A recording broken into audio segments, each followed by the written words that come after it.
Eh bien salut tout le monde, aujourd'hui on se retrouve pour un top 3 des souris gamers du moment. Avant de commencer, je préfère vous dire que le top n'est pas dans un ordre précis. Nous commençons directement dans ce top 3 avec la Razer Basilisk. Elle est aux alentours des 55 € en concurrence avec la Logitech G502 qui est au même prix. Cette souris est destinée au FPS avec son capteur optique de chez Pixar à 16 000 dpi maximum. Une molette réglable et 3 boutons juste au-dessus du pouce dont nous allons parler tout à l'heure. Elle a une ergonomie pour les droitiers qui facilitera l'utilisation lors de vos sessions de jeu. Côté design, cette souris est de taille assez moyenne, elle est assez sobre et dans les tons noirs comme la plupart des souris de la marque. Pour améliorer le confort, la marque a décidé de mettre les boutons principaux asymétriquement pour pouvoir être le plus à l'aise possible. Derrière la molette, nous avons aussi deux boutons qui sont par défaut ceux qui vont vous servir à modifier la sensibilité du capteur, mais nous pouvons tout à fait y assimiler d'autres tâches à partir du logiciel Razer Synapse.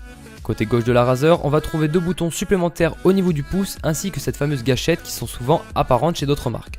En fonction de vos préférences ou de la taille de votre main, vous pouvez tout à fait changer la taille de la gâchette, que ce soit longue, moyenne ou carrément la supprimer. Pour moi, c'est un très bon rapport qualité-prix si vous voulez commencer le gaming. On passe maintenant à la Roccat Kone Aimo, une souris qui a fait fureur lors de sa sortie. Elle est aux alentours des 60 € sur Amazon. Cette souris est aussi destinée au FPS pour droitier avec son capteur optique All-Eye de 12 000 dpi.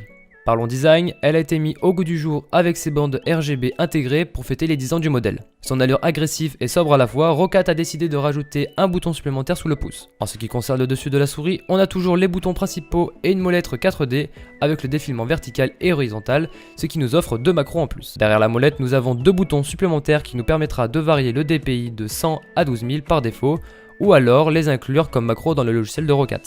Pour le côté gauche, Roccat a décidé d'ajouter un troisième bouton juste en dessous du pouce qui nous permettra de libérer quelques macros de notre clavier. Niveau maniabilité, nous avons 5 revêtements en téflon qui permettra la fluidité des mouvements. La connectique est en USB avec un câble tressé de 2 mètres qui pourra durer un peu plus dans le temps qu'avec un câble non tressé. Pour un budget d'environ 60 € qui pourra être en concurrence avec la G502 à 55 € de chez Logitech. Et pour finir, nous allons parler de la Corsair Harpoon RGB Wireless, une souris assez compacte mais un style très sobre qui reprend la même forme que la version filaire pour seulement 60 €.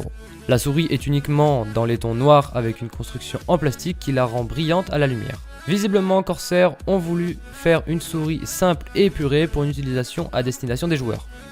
Pour tout ce qui est boutons, nous retrouvons deux boutons principaux légèrement ondulés et du caoutchouc de part et d'autre de la souris pour une meilleure prise en main.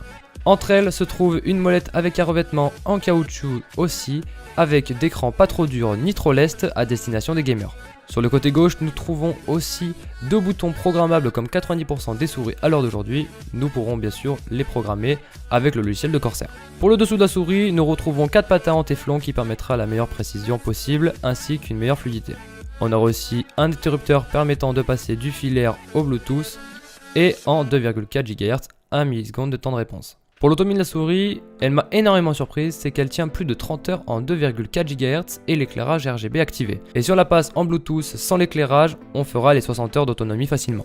Voilà, c'était tout pour ce top 3 des souris gamers à moins de 60 €. J'espère que la vidéo vous aura plu.